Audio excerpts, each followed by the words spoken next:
अगर आप समस्या में पड़ जाते हैं तो शायद आपकी संस्था ही आपका साथ छोड़ देती है। 1962 में एक दिन आया था जो 28 दिन तक सूरज नहीं निकली थी। जो न्यूज़ हम बना रहे हैं, इस बीच हमारे मन में है कि कहीं हम न्यूज़ ना बन जाए। द गार्जियन ऑफ पेन जो है वो पत्रकार है। नमस्ते भारत, मैं सुजीत सागर और आप देख रहे हैं राइजिंग मगध लाइव। पूरे देश में तालाबंदी के माहौल में कोरोना वॉरियर्स की छवि सबसे ज़्यादा उभर कर आई है। सरकार की तरफ से और आम जनता की तरफ से डॉक्टर्स और पुलिस वालों को सम्मानित भी किया जा रहा है अलग अलग तरीकों से। लेकिन कहीं ना कहीं कोरोना वॉरियर्स की श्रेणी में पत्रकारों को रखे जाने के बावजूद भी पत्रकारों को सम्मान देने की कोई पहल नहीं की गई है।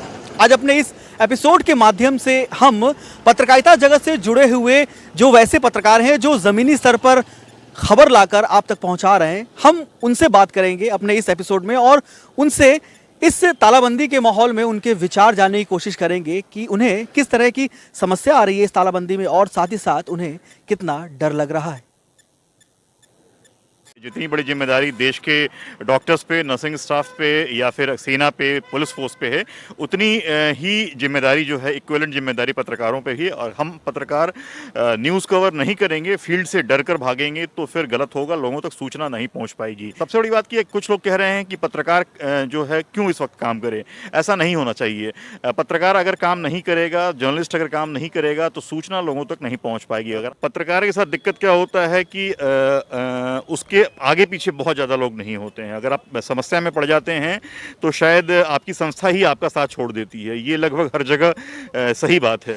एक बार हमारे साथ हुआ ये वाकया, गए मध्यम वर्गीय परिवार की क्या स्थिति हुई है, लॉकडाउन में कितनी परेशानियां हैं, तो उनका साफ कहना है कि फ़ोन से बात कर लीजिए, हालचाल जान लीजिए, अपार्टमेंट में नहीं आइए क्योंकि बाहरी लोगों का प्रवेश पे मनाही है और आप मीडिया से हैं तो आप लोग अस्पताल भी जाते होंगे।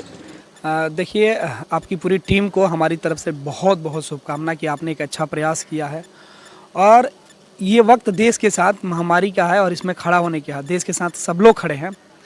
पत्रकारों का जो धर्म है वो भी इस वक्त काफ़ी बाधा भी बन रहा है। हम लोग खबरों की भाग दौड़ में खुद को बचाने की जद्दोजहद है उससे पीछे निकल जाते हैं। भीड़ का हिस्सा कई जगह हम बन भी जाते हैं।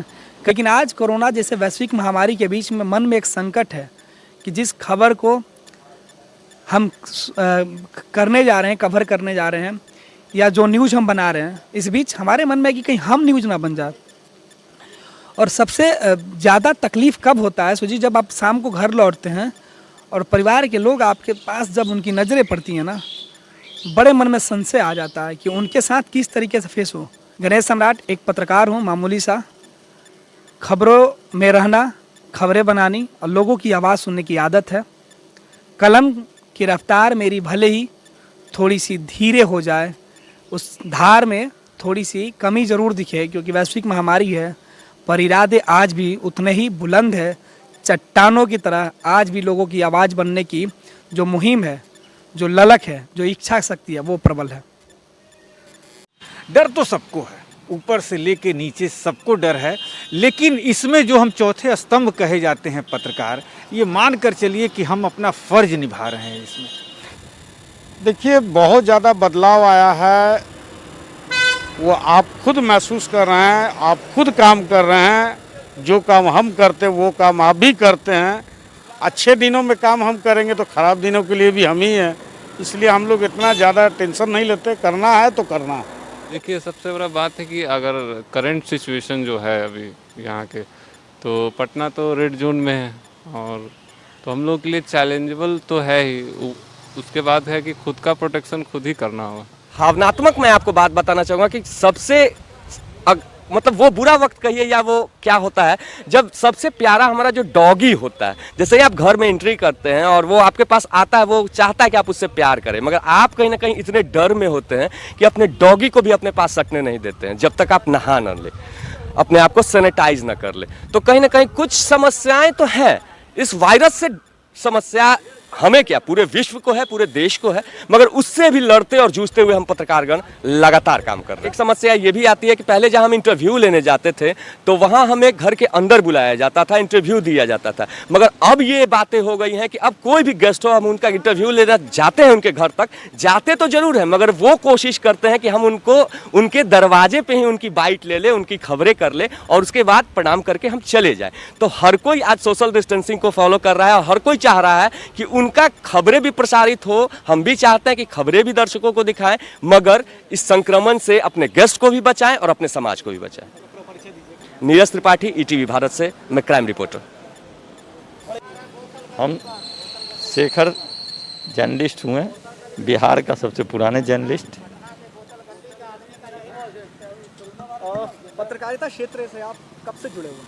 पत्रकारिता क्षेत्र से करीब 30-35 वर्ष हो गया। 30-35 वर्ष से आप जुड़े हुए हैं। कभी आपने ऐसा दिन देखा था?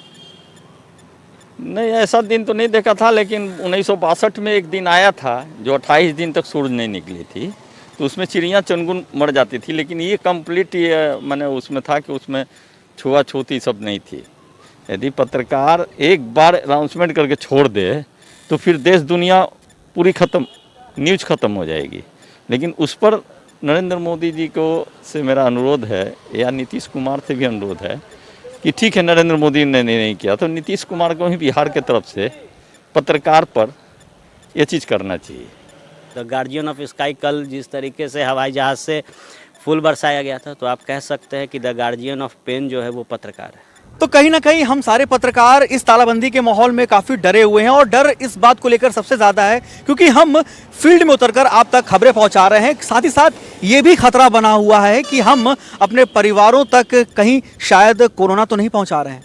हम डरे हुए हैं आप लोगों की तरह, लेकिन हम अपने धर्म का पालन लगातार कर रहे हैं और आप तक साफ और स्पष्ट खबरें लगातार पहुंचा रहे हैं। हमारा एक छोटा सा प्रयास है उन पत्रकारों को सम्मान देने का जो अपनी जान पर खेलकर आप तक सही और स्पष्ट खबरें पहुंचा रहे हैं। अगर आपको हमारा ये एपिसोड पसंद आया हो और अगर आपके आसपास कोई ऐसे पत्रकार हो जो कि फील्ड में उतर रहे हो, तो आप हमारा वीडियो उन तक ज़रूर पहुँचाएँ। शायद हमारे इस छोटे से प्रयास से उनके चेहरे पर भी एक मुस्कान ज़रूर आएगी। आपके प्यार, सहयोग और सुझावों के लिए आपका बहुत बहुत धन्यवाद। नमस्ते भारत।